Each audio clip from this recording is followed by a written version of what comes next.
My name is Lorena Lombardozzi. I'm a lecturer in economics here at the Open University, and we have here today Helena Pérez Niño, lecturer in political economy of development at the University of Cambridge, who will present on a very interesting subject.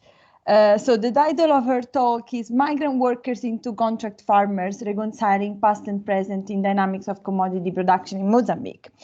Helena has been working on Mozambique, I don't know, for more than a decade, I guess, spending months, maybe years in field work, actually also, traveling the country on a motorcycle. So I think you should also write a paper on that. And so a lot of interesting insight and primary collection to tell us. So we have just few house rules. So please keep your mics muted during Helena's talk. She will be talking for around 40-45 minutes, and then we will have Q&A. The event is being recorded, so if you don't want to appear on the video, or if you don't want your voice to be recorded, just write your questions on the chat box and we will read it for the audience and for Helena. We have a Twitter account, which is at intdev_ou. So please follow the account if you want to keep updated on events, seminars, and blogs that we published regularly on the website. So I'm really pleased to welcome Helena again and enjoy the talk.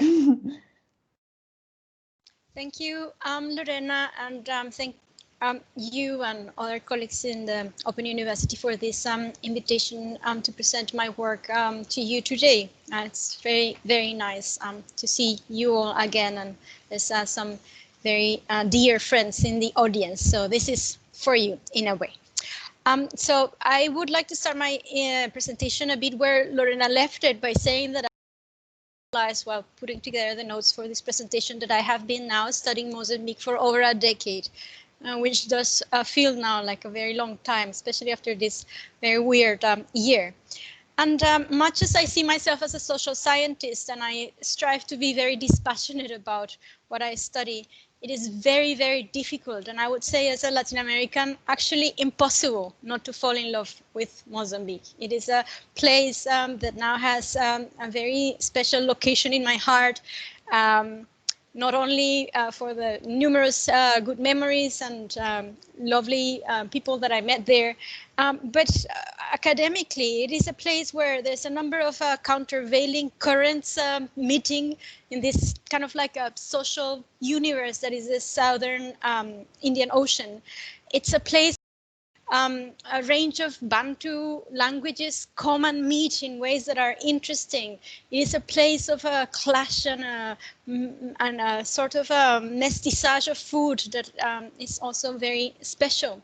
And I think this is an important place to start, because when I assess and analyze and look at the bit of history of Mozambique that I engage with, I think that my analysis is a bit somber and a bit negative in relation to the prospects for development and the challenges facing Mozambique, and also the many mistakes made along the way. So I think it's important to kind of like retain that balance.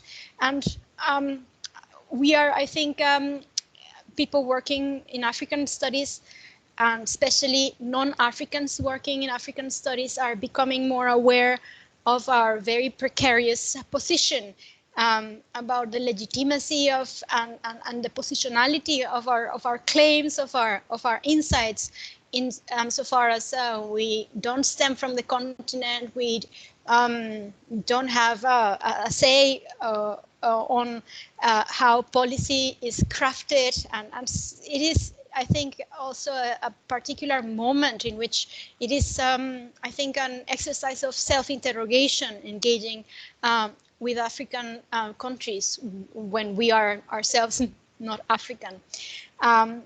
so I inhabit this positionality in Mozambique. They call this Musungo. I'm a foreigner. I'm a Musungo, and I've accepted it. And it's not always been easy to conduct research as such. As much as we know that sometimes it's research is made easier by being a Musungo. That's also fair to acknowledge. So what I'll do in this presentation is present this more broad preamble where I want to sort of like editorialize about certain aspects of Mozambican studies and Southern Africa at large, and then move kind of like at the middle of the presentation to presenting the case study and using the case study to illustrate some of the points that I want to make in this preamble. Let's see if it works, and let's see if it keeps you engaged, and I hope as well that that the presentation can speak to a broader audience and not only those that are familiar with Mozambique or with TET, which is the province where I conducted my research. It is not an exaggeration to say that Mozambique faces huge and what sometimes feel like seemingly insurmountable challenges.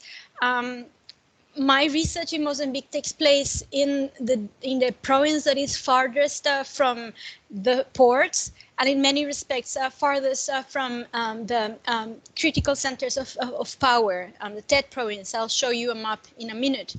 So I guess that my views on the challenges of Mozambique are very much formed and shaped by the location of the case study that I was interested in. And seen from this sort of like corner of hinterland Mozambique, there seem to be various difficulties. The geography of Mozambique, it's quite problematic. I can only compare it with Chile in this very sort of like extended longitudinal formation that in the case of Mozambique has made for a very fractured or fractive political economy with a political history that plays very differently along the coasts and in this sort of like north-south extremes. Mozambique has, on top of all of this, a very traumatic colonial history, it is also fair to say, and was thereafter affected by a protracted conflict that I think hit at the heart of society, politics, and the economy. And although it was successfully in a way resolved, there seem to be very profound reasons why some of these tensions prevail, and some new tensions have been created in the post-conflict decades. To my mind, my research inhabits the last 3 decades, or that period nicely covered by the 3 decades of post-conflict statehood in Mozambique. And it's, to my mind, very telling that narratives about Mozambique, both from Muzungos and from inside Mozambique, sort of like have followed this very extreme progression.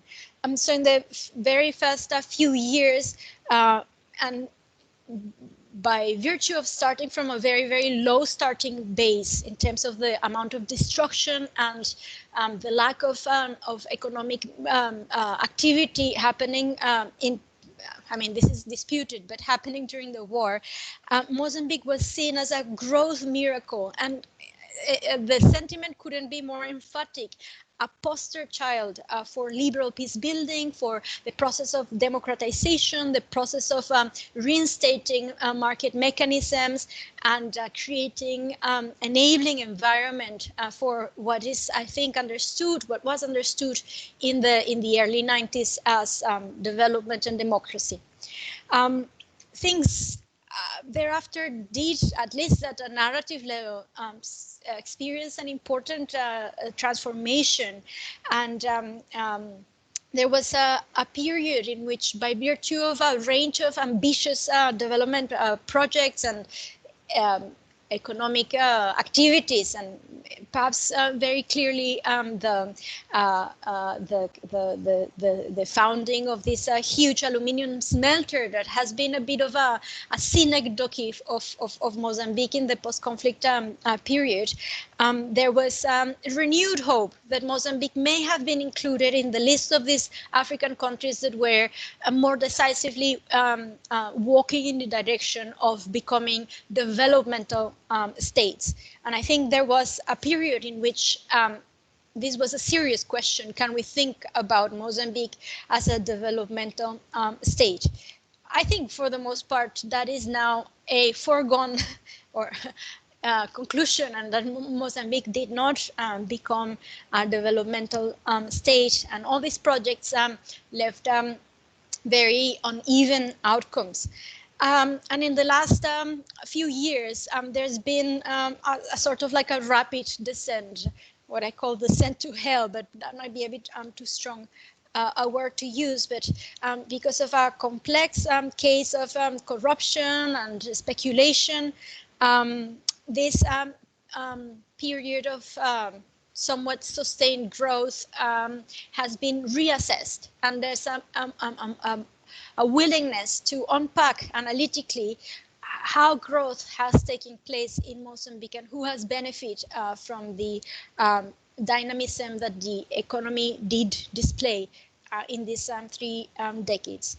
So where we are at the moment in a country like Mozambique is this process of reassessing growth, understanding, and I think this speaks more to the experience of the past few years, that a type of growth that is not in some form or shape socialized and redistributed, and that doesn't generate political legitimacy, will most likely end up scuppering peace building, reconciliation, and the prospects for creating the type of policy space that would ideally allow for the very substantial and at times painful resource reallocation and reorganization of the economy that would provide the foundations for structurally transforming the Mozambican economy. And so that is, it seems at this point at least, quite unlikely to happen. And when I refer to these transformations that would be necessary, I obviously don't mean to imply that I know which are the transformations that are necessary, but we do know that things would have to be reaccommodated, and this involves key issues that are not only very heartfelt in Mozambican studies, but also in Mozambican politics. What happens to land, to property over land, to all the incentives and possibilities that are present or not, depending on how property of the land is conceived of and utilized in production. What is the role of the state in the economy? Important question in the case of Mozambique. And how do economy and society dance together? And so I don't think that the conditions exist for a profound reformulation of the terms. My research, when I started 10 years ago, I think I was looking at a country and a society at large. I mean, a country made of perhaps various societies, because I don't think Mozambique yet coheres into a unit, which is in many respects good and expected of such a vast and varied country, but a country that was hoping to do 2 things, and this was the flavor of the time when my research started. A, hoping to attract a foreign direct investment, and B, hoping to become integrated with export markets. And I think that with the benefit of hindsight, we can now see how fundamentally flawed these two propositions could be. But they needed far more interrogation and kind of like other conditions needed to be present. So for instance, that attracting foreign direct investment per se was probably not developmental or not necessarily developmental, that there was a need to discipline investors, a need to establish some leadership and some focus in the orientation of these different investments, and to have a sense of what investment was intended for, because investment in and of itself has very little capacity to transform an economy. And obviously we know now this because we've seen what happened with various examples of foreign investment into different projects in Mozambique. And to be absolutely fair, there were people already in the 90s and early 2000s calling and asking the right types of questions, but it was the case that I don't think these voices were heard. And for this, we need to understand as well, kind of like the internal politics of debating the economy within Mozambique and in the region. And secondly, and probably more to the point, to my research on tobacco production in central Mozambique, this hope to participate in export markets, which we know, and far from me being somebody calling for anything different than exporting and getting better at exporting and upgrading in exports and transforming the type of commodities that are exported. So this, in my case, would never be a call to ignore the importance of export-oriented growth, but an awareness at the time that a mere participation in export markets, again, it's probably a necessary but a not sufficient condition for more transformative politics. I conducted, when I got to Mozambique, and after much analysis, I decided to conduct research on what seemed to me at the time, and I think I can defend this still today, the most dynamic agriculture sector in Mozambique, which was tobacco farming. And it's very, very telling that the prominence and the dynamism of tobacco has not been acknowledged in Mozambique. I say that, this is perhaps less the case in the last few years, but still Mozambique largest agricultural exported crop. But there, if I had to count people in Mozambique that are interested or working in tobacco, scholars, both Mozambicans and not, that I am aware of course, I think you can count them in the fingers of your hand, and you would perhaps have a few fingers left idle. And perhaps if you use the Babylonian system, you would only need one finger. So that is how, there's a disbalance between how prominent I think tobacco is to understand Mozambique, and how little attention it has received. And I call this the beach bias, in that there is a tendency for PhDs and students, and I guess this extends to other countries, not only Mozambique, to conduct research in places that are easier sometimes to conduct research in, which are not necessarily the places where economic activity is taking place, the places where most of the production is sourced, so on and so forth. And I think probably because of the infrastructural challenges that we'll discuss in a bit, this might also be the case in Mozambique. So the contribution that my research attempted to do was to try and study the Mozambican economy and parts of it as it was, as it looked phenomenologically, as opposed to what I thought was also the case, and therefore this led logically to the study of tobacco, just because of its importance that I hope to demonstrate in a bit.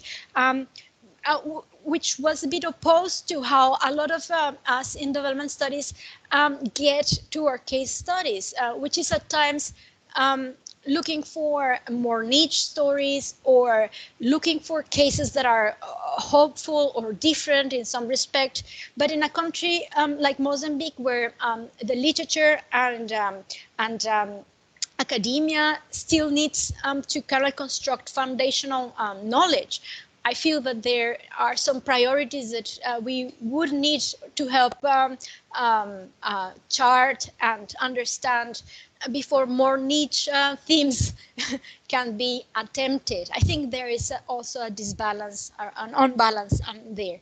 But I wouldn't be surprised if not everybody agreed with my assessment here.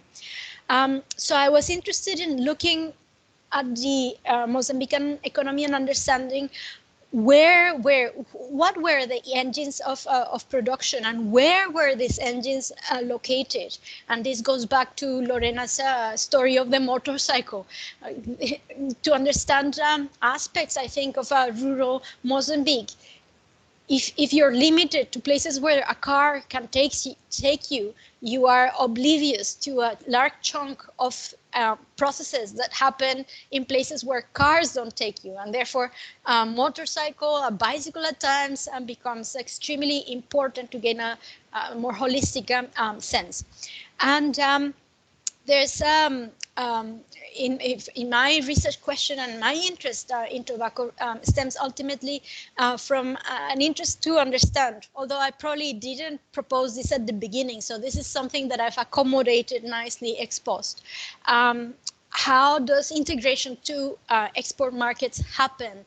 And what consequences does this different way of producing different types of crops with different demands, what type of pressures and transformations it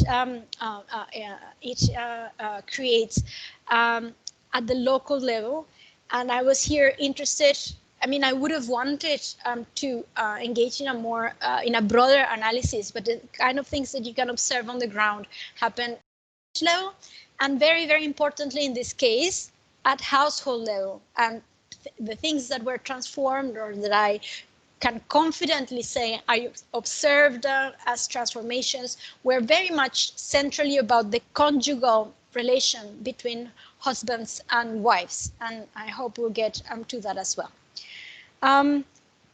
So to wrap up kind of like this long preamble, and I would say that there's an important differentiation, and here I very much like the way Shenton have proposed this between immanent development as those historical processes of transformation, and planned development as the more driven and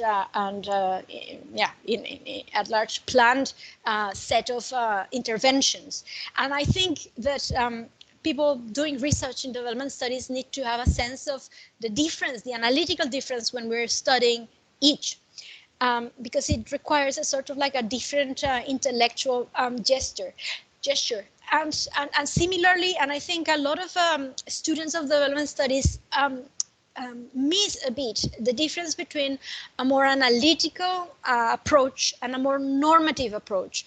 So when they're engaging with Mozambique, to give a few examples, they might be more interested in the type of case studies that demonstrate where Mozambique could go, or demonstrate specific problems. But I think it's important to keep it also analytical in terms of observing things that are actually happening on the ground. And one of the things that was happening in that period on the ground was this important growth and dynamism around tobacco. And there was a lot of reluctance to engage with tobacco because of the whole sort of like epidemiological and public health issues around tobacco. And I find this extremely extremely problematic because it distracts from a range of things that happen in the production of tobacco and that are not necessarily connected to what happens with the consumption of cigarettes, that I think it's a bit of a different problem altogether. So going back to Marx's important and very famous tenet that philosophers interpret the world, but that they need to do this to change the world. I do think that that changing the world is absolutely the end of what we do. But I place my emphasis on interpreting and studying actually occurring dynamics on the ground. And so this was a bit my rant against how attention in Mozambique, of which I think we don't have enough, it's to make things a bit more complicated, concentrated away from some of the most prominent sectors that could tell us more about how Mozambique works. There won't be just a single way in which it works, but we need to understand the functioning and the structure of the Mozambican economy better in order to transform it. I also had, as I said, problems with, and as soon as I started or said that I was interested in looking at tobacco, this kind of like interrogations landed on me. This idea that is very, very prominent in Mozambique, that there's a dichotomy between tobacco production and food production, and that people engaging in tobacco production may experience problems securing their food. I think there is enough evidence to show that nothing could be farther from the truth. A lot of people producing themselves tobacco simply are producing much more disposable income than those producing and trading food. That although there's important dynamics of exploitation linked to tobacco, there is no such dichotomy between kind of like a cash crop production and food production, and if anything, the contrary is the case. But also this bad reputation that tobacco has, for good reasons, but reasons that don't really have anything to do with production, creates a tendency both in Mozambican politics as in kind of like public debates, to think of tobacco as a lesser crop, a crop that is uninteresting and a crop in which Mozambique should not specialize. And I mean, there's some arguments, some good arguments in that direction.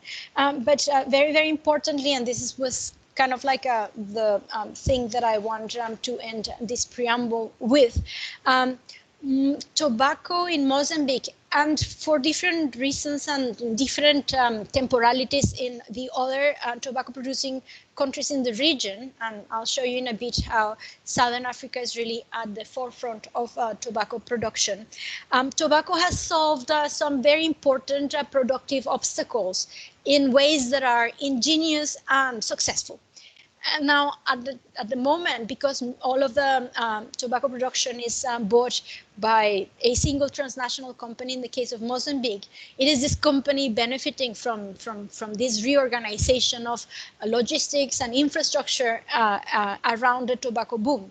But my proposition has always been that I think Mozambique should learn from what works in the tobacco commodity chain, in order to train and design programs that can effectively adapt these learned lessons, these ways in which you can produce away from ports productively, in time, with quality, so on and so forth, in other more strategic crops and not only agricultural crops. So this is linked to another problem that a lot of us working in development studies have, which is the difficulty of grasping two opposite or contradictory outcomes at the same time. I think that tobacco is both negative and positive for different groups in Mozambique. And even within villages and within households, the outcomes are not universal and linear. And so a bit of more ability for complex thinking here is absolutely helpful. Let me run briefly now in what the time remaining in my presentation through the case study, and so that you have a sense of the data. Good. Can you see now my screen? Yes. Can you see? Oh, excellent. Good. So, how do I? Okay. Okay. So starting from Southern Africa, here you have a sense of which countries export tobacco, and this is just to demonstrate that Southern Africa has already, and if you take it together, a very large share of the export market. And here Mozambique, I mean, this is just 1 year, so this varies a bit year over year. But what is quite interesting is the way Southern Africa in red sort of like grows in a period where a very large player wanes, and that would be the United States. And here in this graph, you see kind of like the history of commodity production in Mozambique. And this is one of my favorite graphs because it tells us very much, it tells us a lot about the political process of Mozambique without telling us anything about the politics. The way processed cashew in orange that was at some point Mozambique's largest exported commodity came abruptly to an end. It's now reviving, but I think, to my mind, that revival smacks of misplaced nostalgia, because I don't think it's such a strategic crop. But I'm sure I'll be asked again about this in the Q&A session. But you see there the post-conflict story of tobacco in red.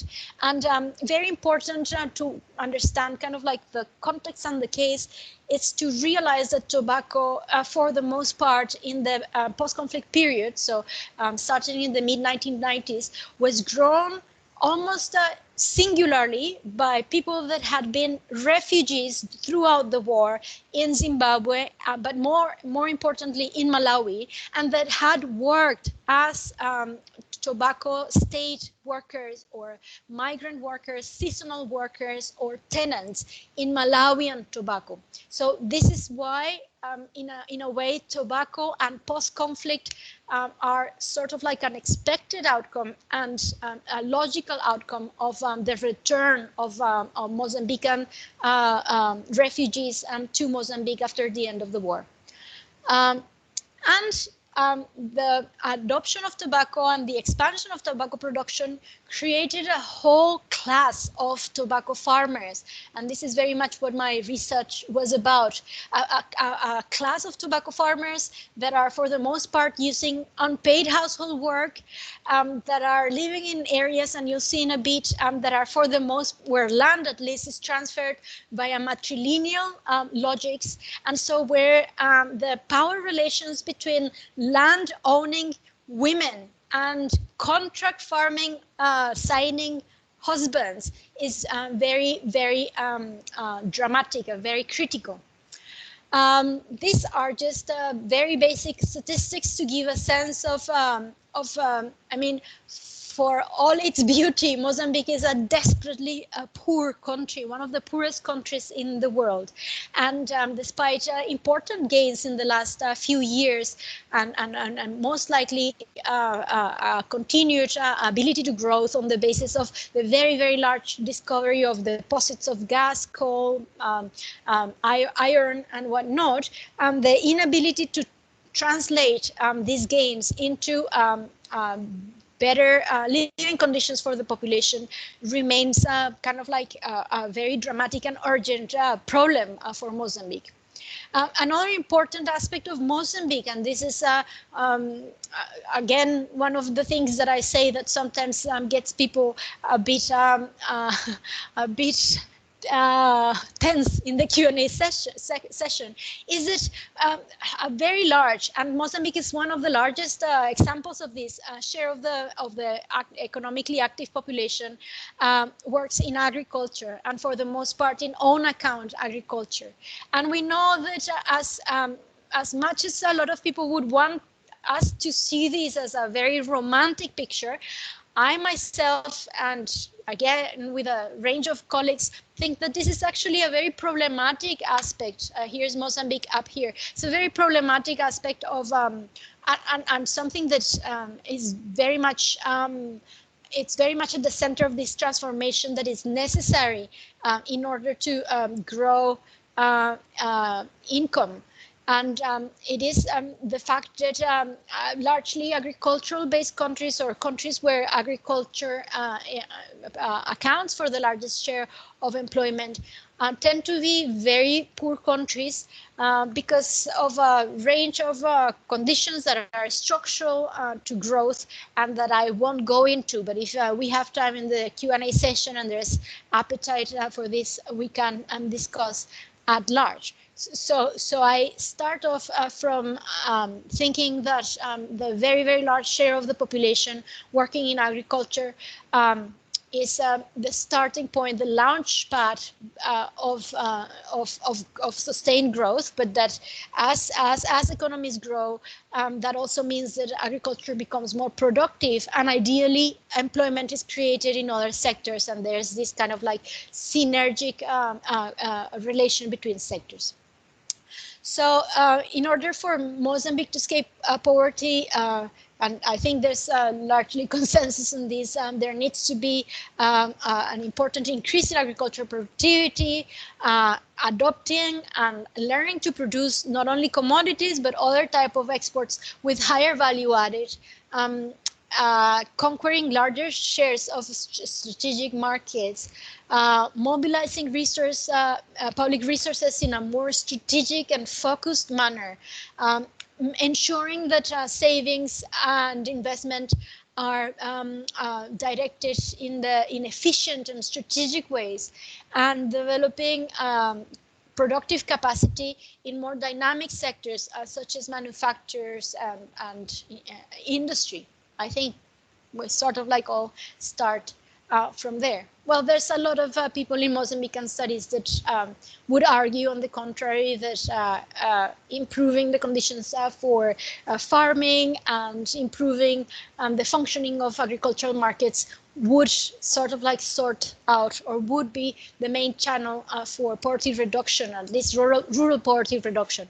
And I don't want to present this as a dichotomy. I think both are necessary, but certainly structural transformation, to my mind, is an urgent. I mean, if we followed this, or if we believe the underlying logic of this observation, structural transformation is the only way in which countries escape poverty. The general approach of my research was agrarian political economy, and the methodology is the expected methodology of anybody doing work in agrarian political economy. A lot of surveying and interviews, and an attempt to construct a representative picture of the case study that I was looking at, with the complement of life stories, archival work, and in-depth interviews with key informants. Most of tobacco production in Mozambique nowadays, it has changed. It was a bit different in the late 1990s, but nowadays mostly happens in these provinces that, as it were, hug southern Malawi.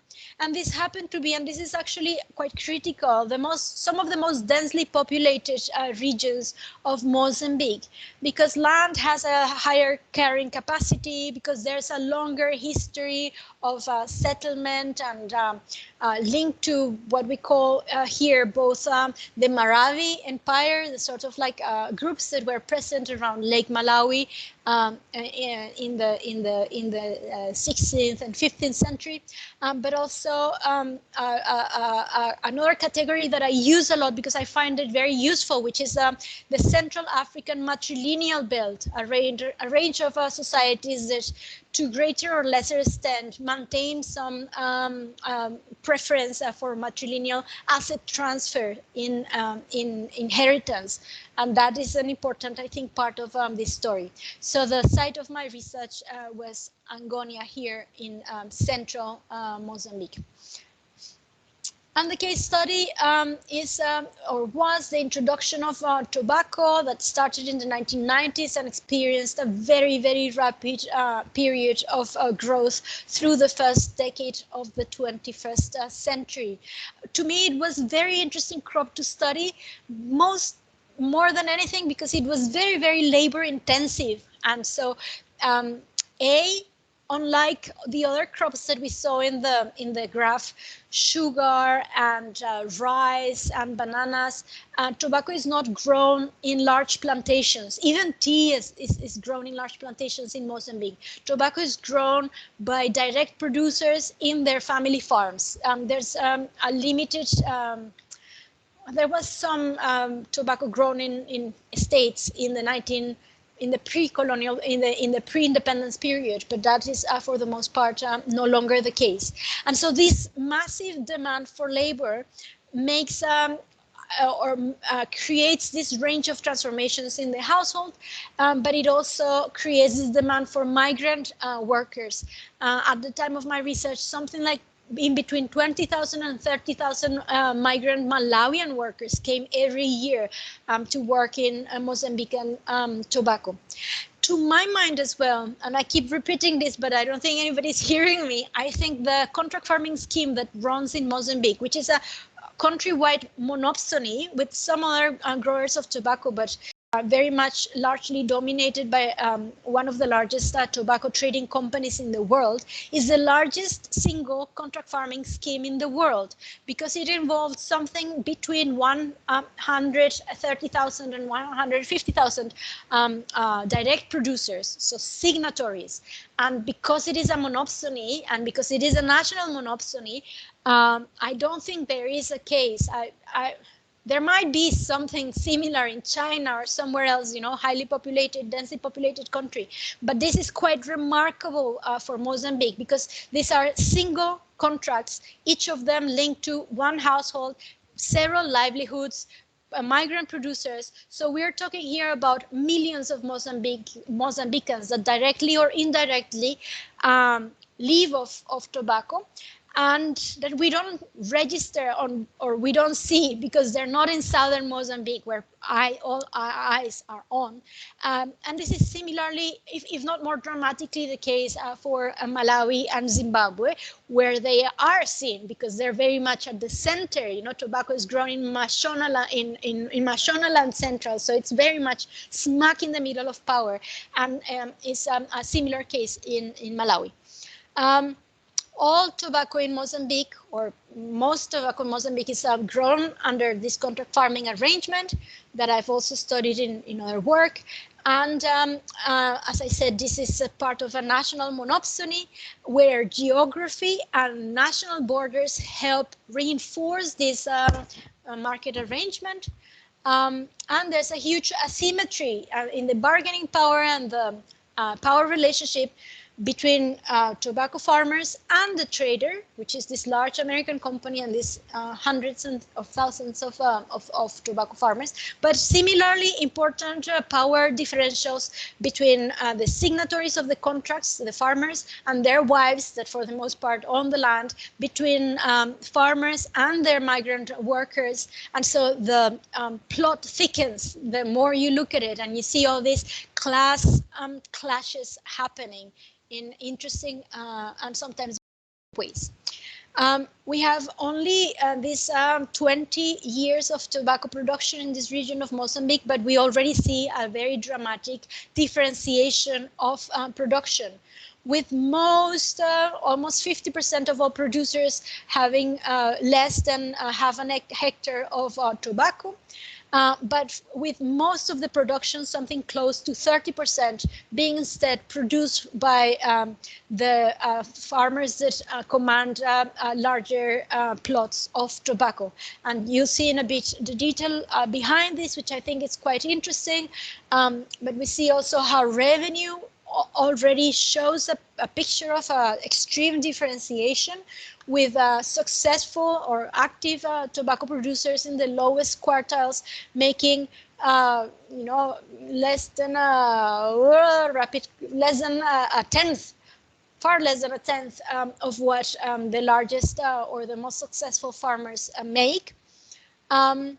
We see also when we look at actual revenue in real terms, we see, I remember when I was a PhD student and I came up with these calculations that the income of the largest tobacco farmers in the region, people that like anybody else came back to Mozambique with nothing and started really off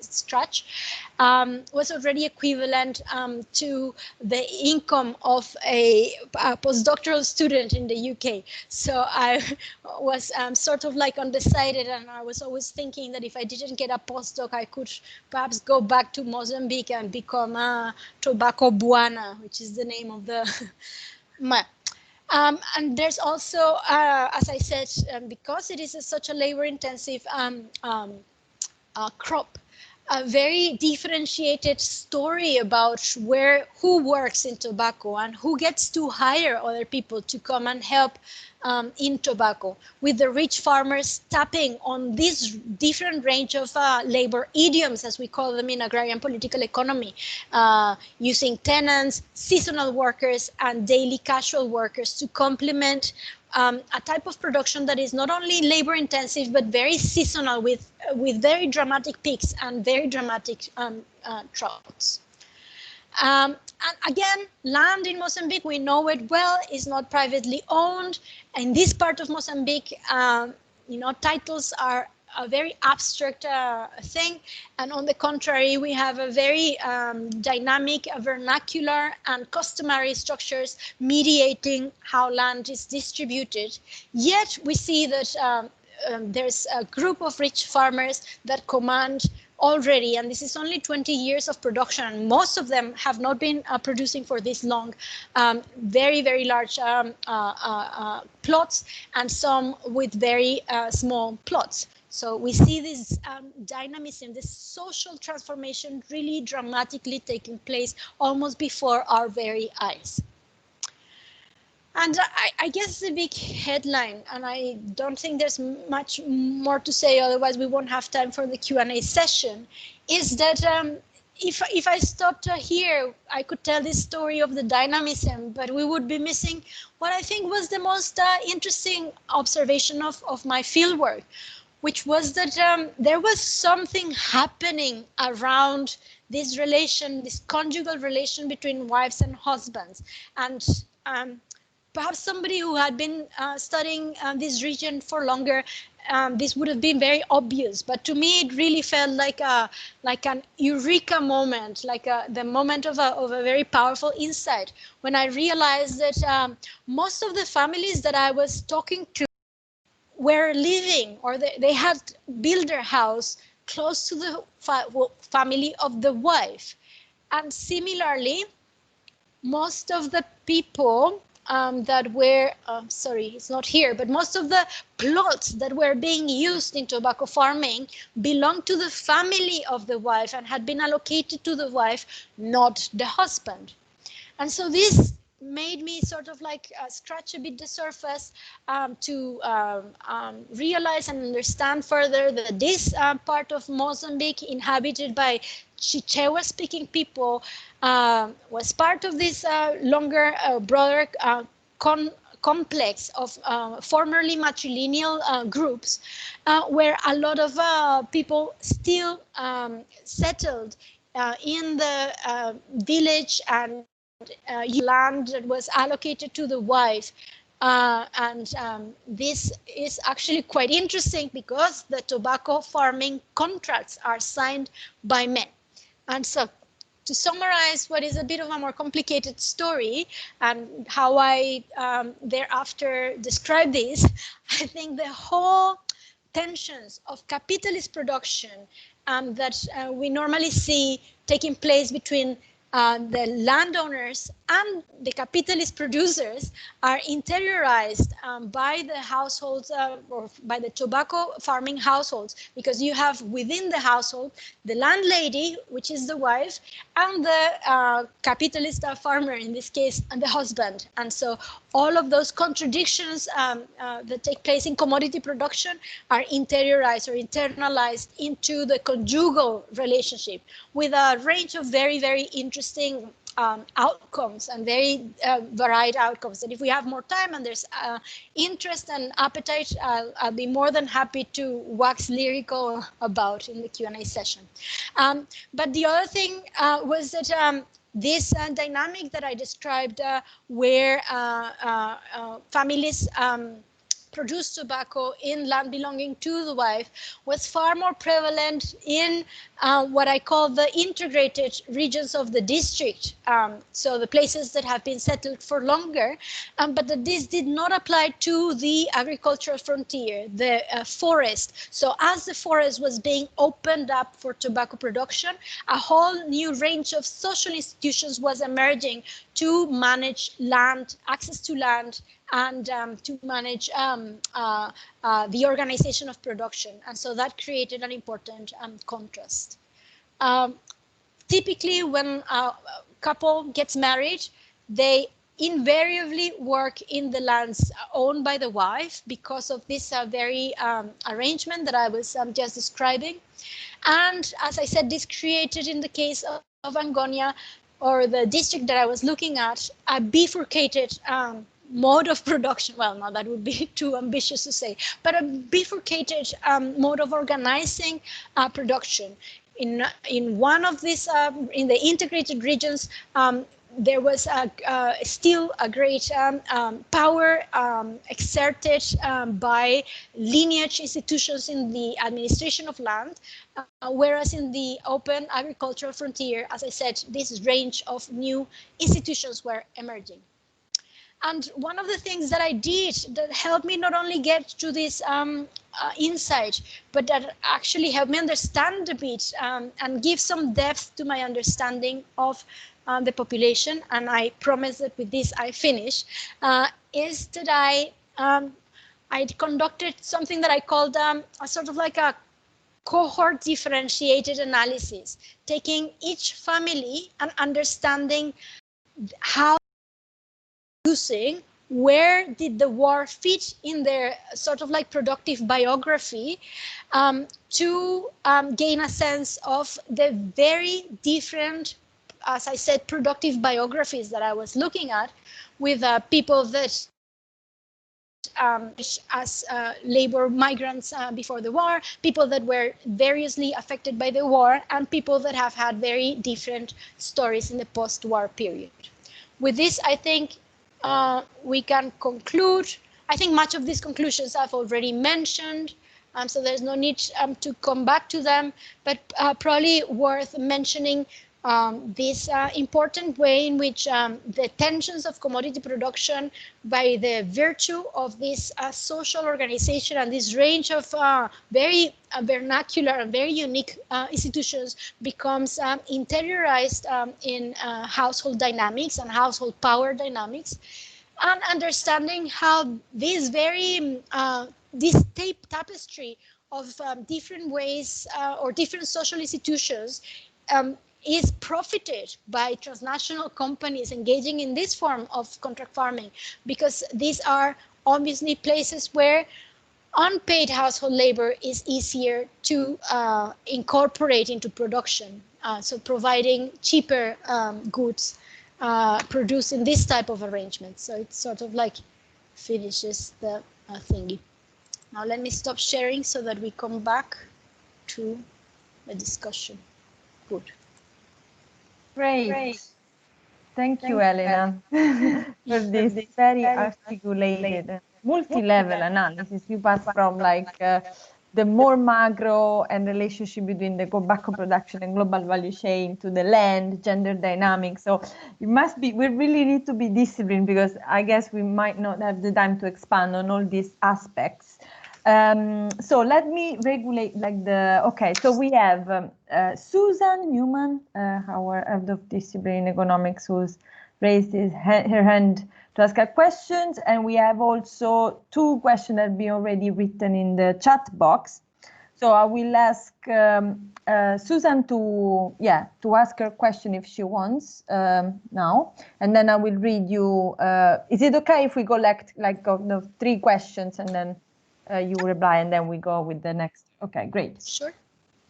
Hello, hi, thanks Helena, that was really fascinating. I really found it very profound to think about how the relationship between the monopsony, foreign, multinational affects a very micro level organization of production in the household. My question is really about that mediating between the monopsony and the contract farmers. You mentioned earlier developmental state and whether or not there were questions of Mozambique having those types of characteristics earlier on.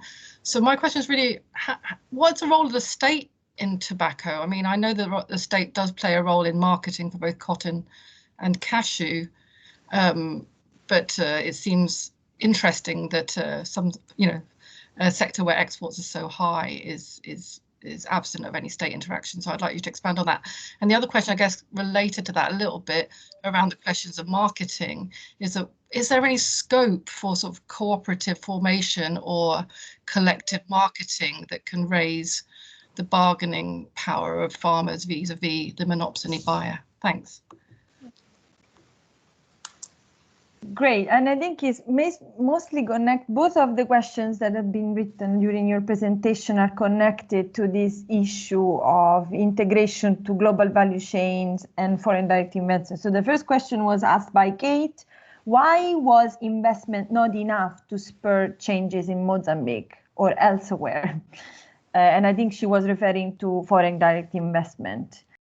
And ask actually a provocative question, more like on the opposite side, but still relevant for this discussion. Is like, can we learn anything that is of nationwide significance from the current insurgency in Cabo Delgado, which somewhat appears to be connected to the transformation driven by ruby mining and natural gas extraction in the provinces? So whether like there is actually a limitation of the export-oriented model of growth.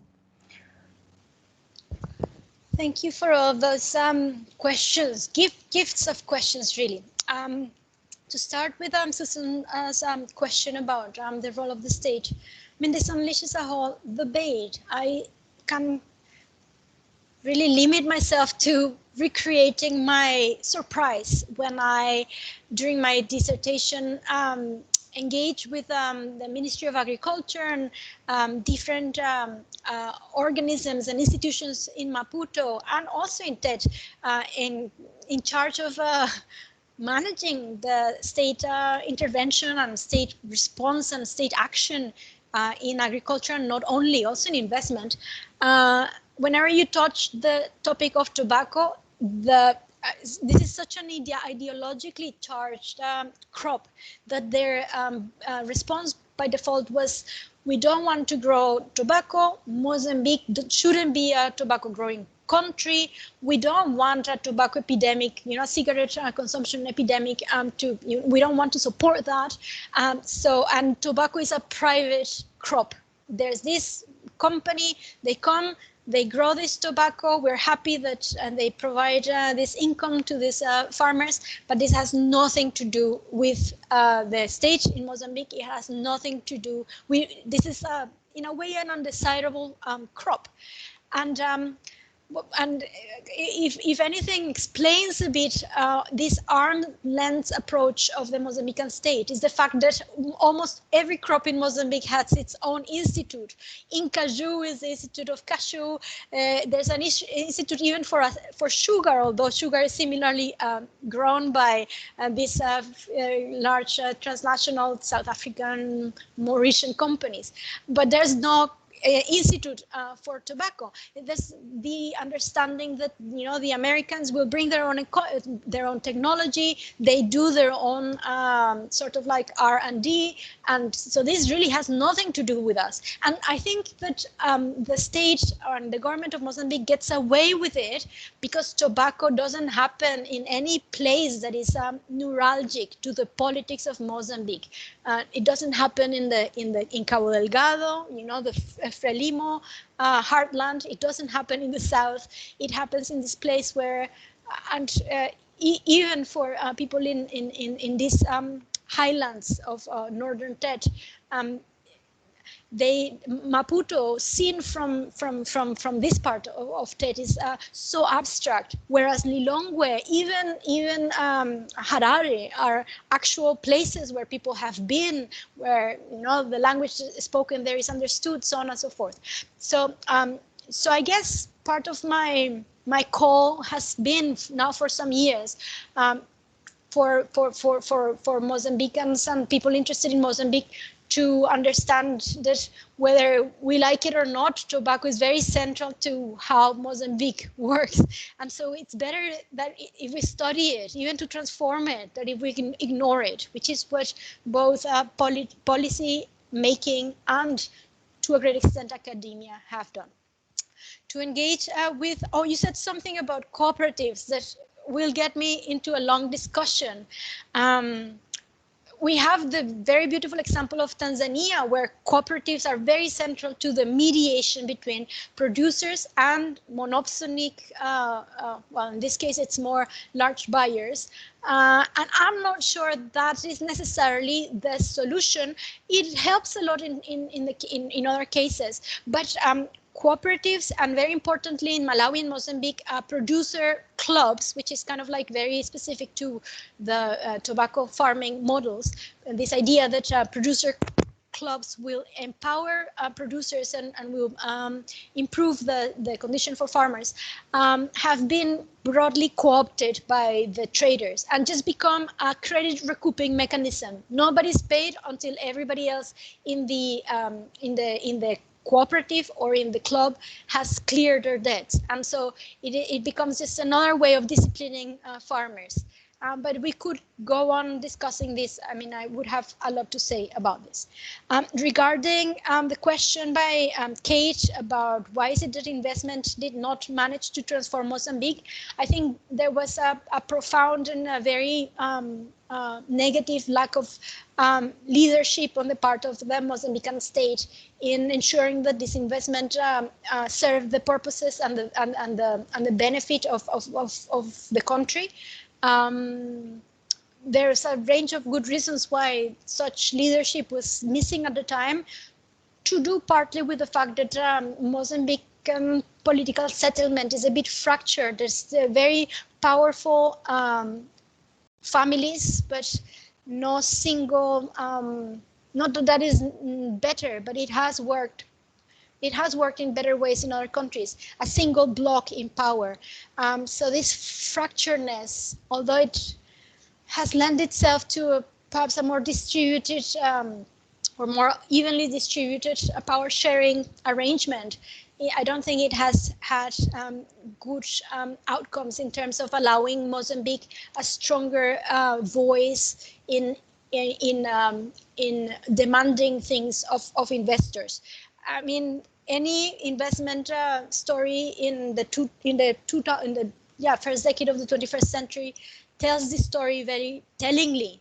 To give just an example, the tobacco company set up Africa's largest tobacco processing plant in Tet, the provincial capital of the province, and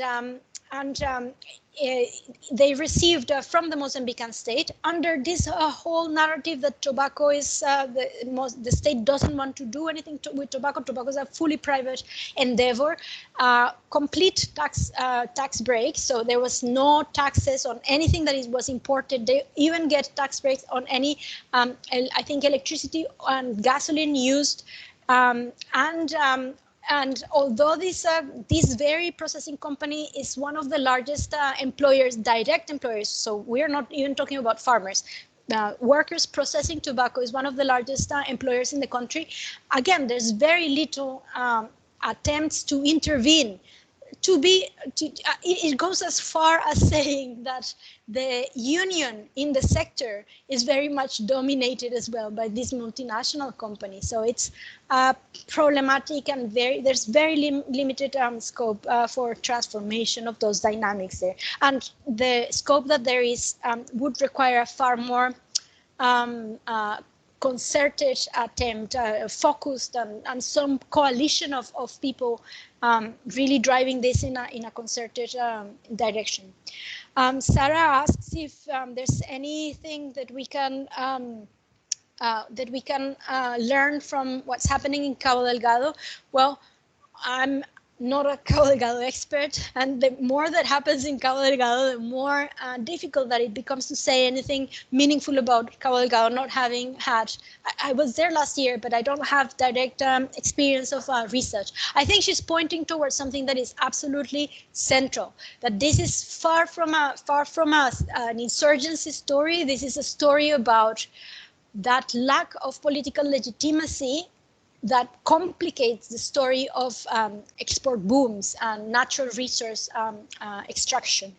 But I will leave it to Mozambicans and experts to say, or to provide a more substantive analysis of the insurgencies in Cabo Delgado. Right, great. Thank you for your very comprehensive question and for the time management. We have 4 more questions on the audience. I also have a small question. I don't know if I will have the time to ask, but yeah. So Smita, our visiting professor here at the Open University, asks, are any new techniques of farming either initiated through marriage because of war, etc.? Does the cohort analysis show this? Very fascinating, thanks. Then we have Francis. Could Mozambique's tobacco boom have been related to Zimbabwe land reform program of the 2000s? So linking that to the land reform. And then Emmanuel Zuda asks, in terms of the contract farming with the tobacco companies, in your opinion and experience with Angola, Malawi, do you think these are sustainable way of empowering the farmers and moving them from poverty to prosperity, or the farmers end up even worse in poverty due to the fact that they have to repay money for the inputs such as seedlings, fertilizer, pesticides, etc.? And then we have one more question. Can you bear it, or Sure. methodological one? So from Les, a more general methodological question. Helena, you mentioned the difficulty for researchers to reach remote areas, such as in this case studies. Perhaps development research emphasizes sites which have relatively easier access or which are promoted by state agencies, thus missing the big picture. So it's more of a question, a commentary question, but I think it's really, for those who do primary research in development context, I think this is a very important point to debate. So please go ahead. Yes, thank you for those questions as well. Let's start with Smita. I mean, there's a beautiful literature. I don't think I have much contributed to that literature in the case of Mozambique, but my colleague and mentor, Bridget O'Loughlin, has, about how not only conjugality, not only intra-household gender relations and power balances, but also the way that both have been inflected by profound historical and political processes in Mozambique has had consequences for techniques adopted in production. And to my mind, the most interesting issue here, and I think this applies to probably most of Southern Africa and all the regions that were labor reserves for the mines in South Africa and Rhodesia, is the fact that through basically 2 long centuries of male labor outmigration, so males that were going first forced by the Portuguese colonial state, and then forced by the sheer fact that their social reproduction depended on these wages that would go annually to work in the mines in the Transvaal. agriculture necessarily was transformed. And this again is not my story. This is I'm really quoting here from Bridget O'Loughlin, in that women were all of a sudden alone, needing to kind of like get agriculture running without the input in production units that up till then used the equivalent of at least 2 adults, needing having just 1 adult. And so, for instance, something that is, I mean, anybody visiting this region of Mozambique would see it. The very, very importance of what is called in Chichewa, the cani, the water can. These sheets of metal that are cut manually, not in the households. This is by handicraft specialists, and producing cans that will allow you to irrigate your garden more effectively, especially because you no longer have helping in this. The transition or the transference of certain types of farming from your field, so the rain-fed area, to your garden, so the riverine or river near a small garden orchard, because you no longer have the ability to work the land that is harder where in the fields than in these loam gardens. So a range of adaptations were needed to accommodate for the absence of men through the production process. Then comes war, and war meant different things for different types of producers. Let's not go into it because I mean, well, I'll give you the headlines. People became proletarians during war. They, for the first time and very exceptionally in Southern African non-settler economies, all of a sudden had no land. And so what could they do? I mean, they couldn't just wait. I would have something to say about the life of these refugees. But then they come back to Mozambique. And these jobs that they used to go to, to Joburg and to Rhodesia have disappeared. So the men are back, but there's no, and now, livelihoods are still commodified, but there's no migrant destinations for migrant laborers. So tobacco is very much at the center of how do you resolve this problem of having commodified life, having access to land, but there not being much dynamism in the labor market. And this is where contract farming this is why contract farming takes force. So just a shout out to reach out to that beautiful literature about technology and conjugality. Then there's Francis' question about whether the rise of tobacco production in Mozambique may be linked to land reform in Zimbabwe. And you would say that it was, because a period in the late 1990s where Sofala province, so contiguous to Masvingo, the Masvingo in Zimbabwe, was at the center of tobacco production. But very quickly, this did not prosper. To my mind, basically because in this part of Mozambique, people have other options and can produce things that are more interesting at the farm level. And it's really all tobacco now is produced around Malawi. And at the same time as Mozambique was growing in the early 2000s and mid 2000s, like the first decade of the century, Zimbabwe experiences this recovery. So what seems to be happening is a region-wide boom with effects for all producing countries, and that responds to the very, very different historical processes that all 5 countries have gone in this period. So we are putting together a special issue on tobacco in Southern Africa for the Journal of Southern African Studies, and this story will be explained in more detail there. But no, I do not think that Mozambique benefited. If anything, it benefited from the end of the Mozambican War and the return of the Mozambican tobacco workers and the liberalization of tobacco in Malawi, which was very much a structural adjustment-led process.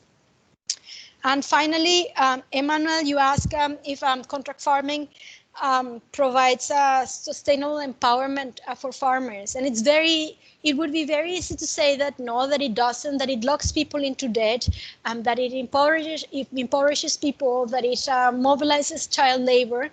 But I think the answer is more nuanced, and this is why I think it's worth studying tobacco in Mozambique, and interesting as well. You have all sorts of stories, but you also have stories of livelihoods that are transformed beyond, and this is why I guess I come across as somebody who defends tobacco in Mozambique. Livelihoods that have been transformed beyond recognition. Farmers that now, and especially comparing with my colleagues that went elsewhere with Mozambique, you get these cellaries in Angola full of maize.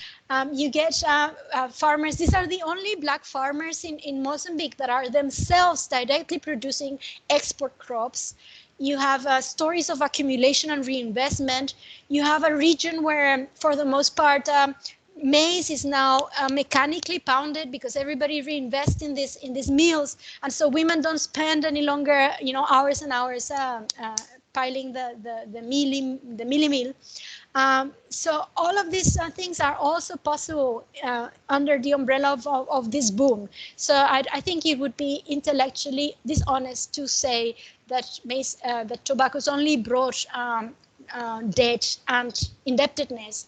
And I think there's enough Mozambicans, farmers benefiting to make it into a more complex story.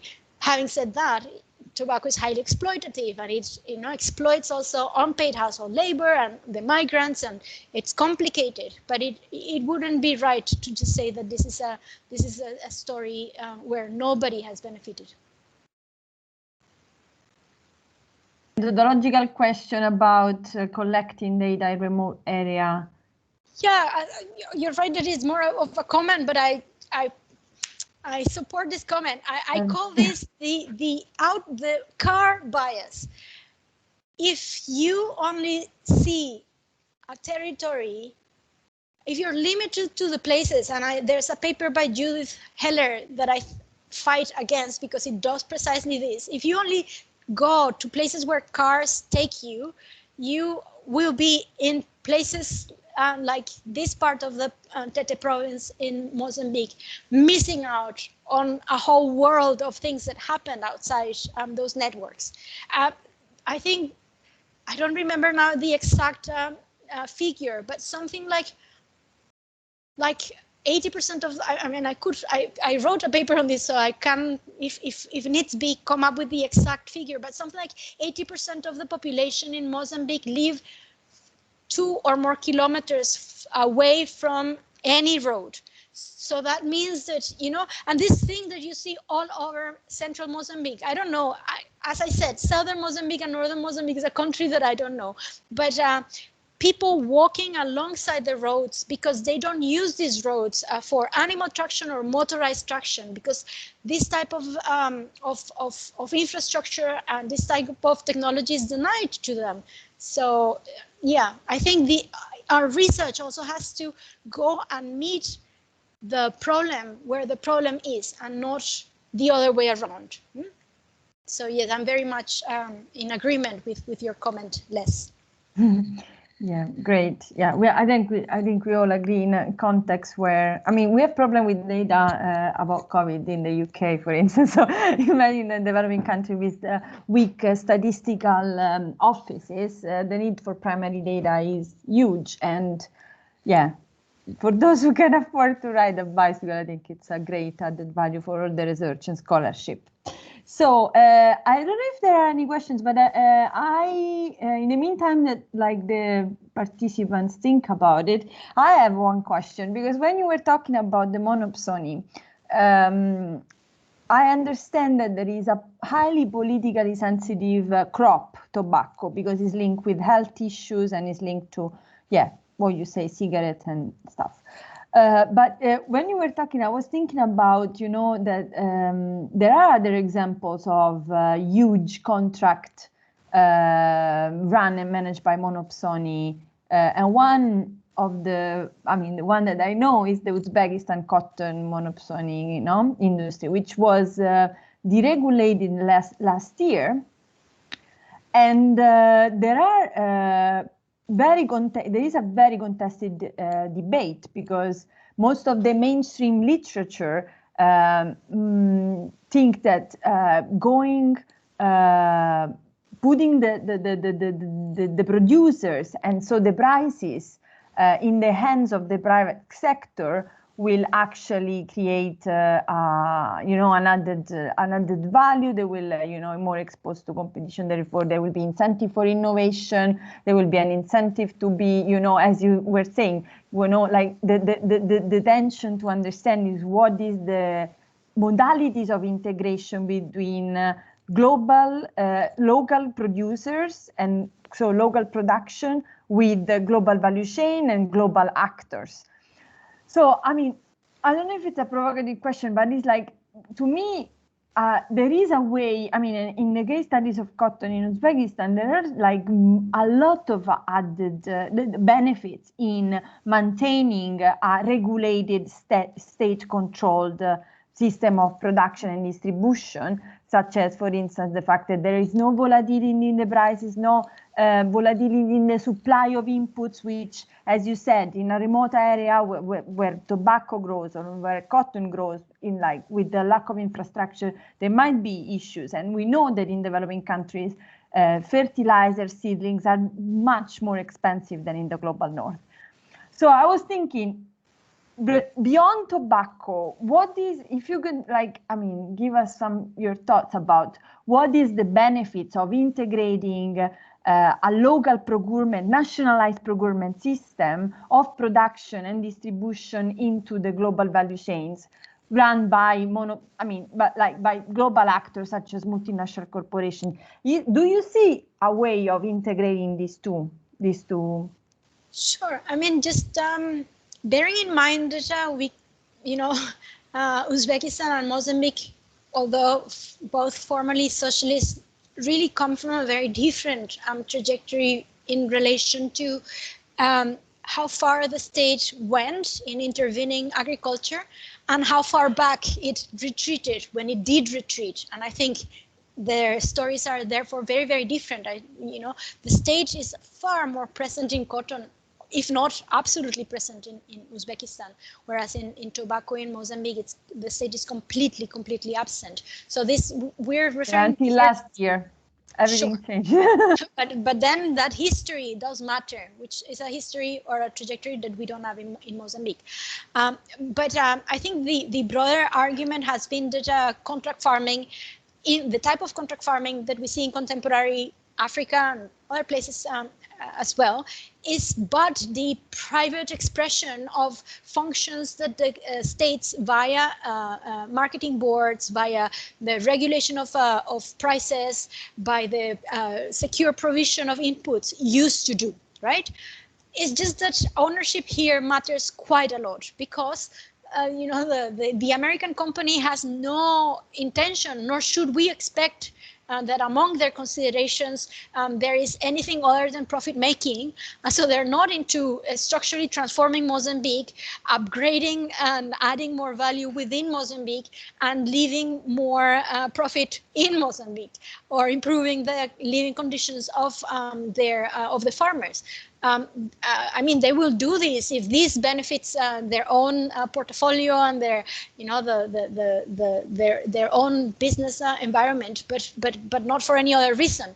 And so it really does matter if such monopsonies and those very profound ways of intervening the markets are led by the state.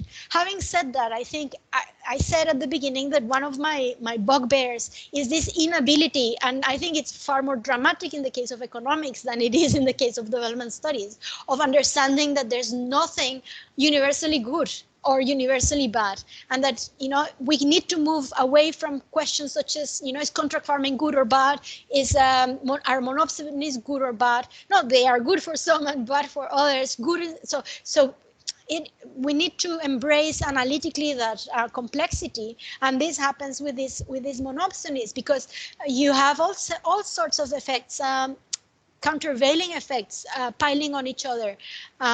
yes, it is important to defend producer prices in some aspects, in some crops, in some periods, so long as this is part of a broader strategy of upgrading and productive capacity creation. But what happens a lot of the times with this monopsonic practices, or with these controlled marketing mechanisms such as contract farming, is that whenever there's losses, they're very easily transferred to farmers. But whenever there's gains and prices are high, these gains are not transferred because the prices are not fluctuating, you know. So they get all the bad side of the market dynamics and none of the good parts of participating in open markets. So that is also the case. And I think the other kind of like contradiction that this points to is the way in which we believed that agriculture was being liberalized in this period, whereas more and more we become aware of the many ways in which even through privatization, or we get privatization, we get this massive onslaught, a massive domination by transnational companies, not only in the buying, but also upstream of agriculture.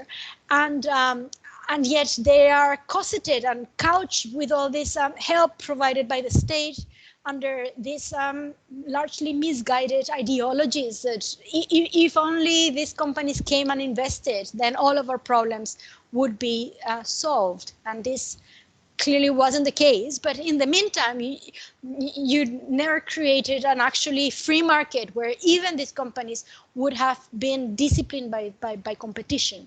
So they get in a way their pie, their cake and eat it, in that they have a captured market with very little, with no competition and very little discipline from the state. Thank you, Helena. Yeah, reality is very complex and you're very good at articulating this answer. So we have a very last question, because basically we run out of time, but is like one comment from Zeman Andreas that says that actually doesn't agree that Angonia is being generally understudied. This may be true for the topic of tobacco, but in general, Angonia, as remote as it is, has certainly been one of the better research districts of Mozambique. Exemplar studies of Wergensen, and sorry for my pronunciation, Englund. My question, could you say more about the relationship between tobacco and food production? Are these tobacco farmers still fully involved in food production? Is this food production done based on family labor, or does this depend on the size of the tobacco farmers? Thank you for that question, Andres, and you're right that I probably, for the benefit of the dramatic exposition, exaggerate the way Angonia has been understudied. But I insist that Angonia is understudied because it's a far more prominent district than the attention that it's received. A lot of the work that you mentioned, specifically that by Englund, really refers to the Malawian districts neighboring Angonia, but not Angonia per se. And I think, well, to me, Angonia is the center, is the unspoken center of Mozambique. So I would want to see more PhDs written on such an interesting, not only Angonia, but kind of like central Mozambique requires much more attention. I would hold my ground there. In relation to the combination of tobacco and food production, it's actually quite interesting. And as you say, very differentiated and very diverse stories. But what you find here is that, as I said, tobacco is very labor intensive, that it often, the minute you go beyond 1 hectare, 2 adults are no longer able to grow tobacco. So there's a lot of invisible and sometimes very piecemeal labor mobilization. And because we don't have a sort of like perfect market for anything in this part of Mozambique, it's very, very frequent that daily wages are paid with food. And there are important problems around liquidity. It's important to stress how remote this hinterland is. with sometimes simple coins and bills not being available. So there's a lot. I say in my work that maize has quasi financial functions in Angonia, because a lot of things are paid and bought and sold. Savings, the salary is the savings of a family, so on and so forth. When you need liquidity, you sell some of your maize.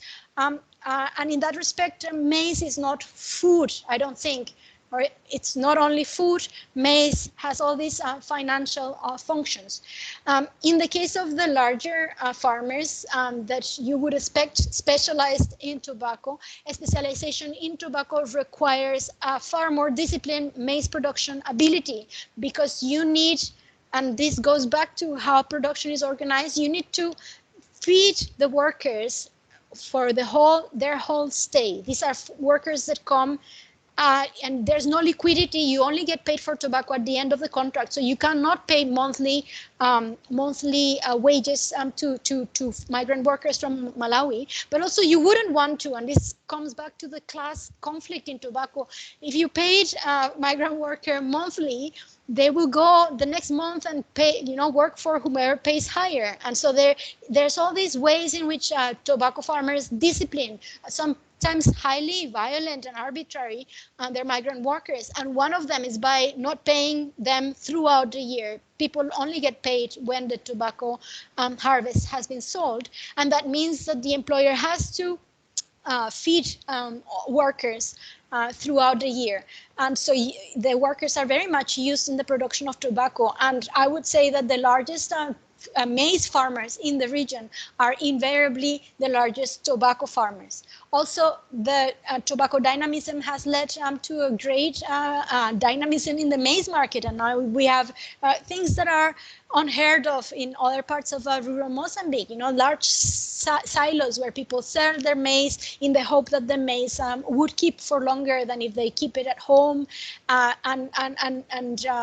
Also a lot of emphasis by these very companies in the production of and the improvement of the ways in which maize is produced, understanding kind of like the economic importance of the combination of maize and tobacco, and the adoption of improved sellers at household level as well, telling us something about linkages and dynamism that tobacco is sort of like unleashing, although it is concentrated by this company, although it is monopsonic, although it's a bad crop.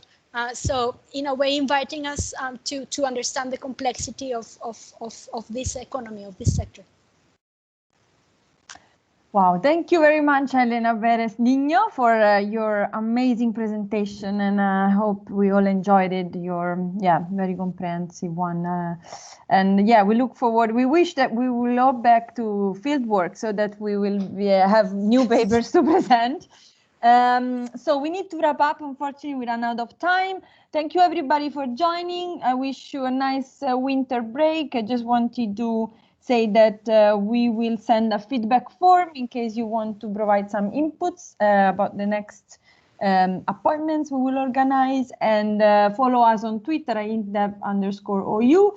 And also, I'm glad to announce that in January we will have 2 seminars, one from Dr. Carlo Di Politi, who is Associate Professor of Political Economy at the University of Rome, Sapienza, and he will present an ESRC project funded by, I think, Rethinking Economics on rethinking macro or something. Do we like economics so much that soon we will have 2?